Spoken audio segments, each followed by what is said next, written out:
Hello guys, welcome to my channel. You just need to check my video description for the site link.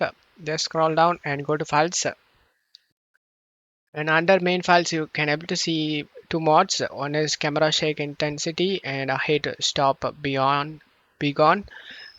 Depends on the mod you need. You just need to download it, guys. Select the manual download option. I'm going with the camera shake intensity. Select the slow download option and it will start downloading. If you are new to this site, then you will be redirected to login page. You just need to log into this site, guys. If you doesn't have an account, then select the register option and create a new account. To the download and right click on the downloaded file and select WinRAR and select extract to. After the extract done, open the extracted folder. Just make this left on right side. You just need to navigate to the game folder. In my case, I saved in C drive. Here it is.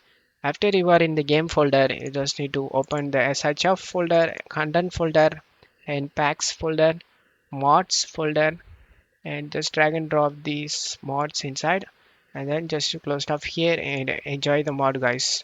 Don't forget to leave a like, guys. Thank you.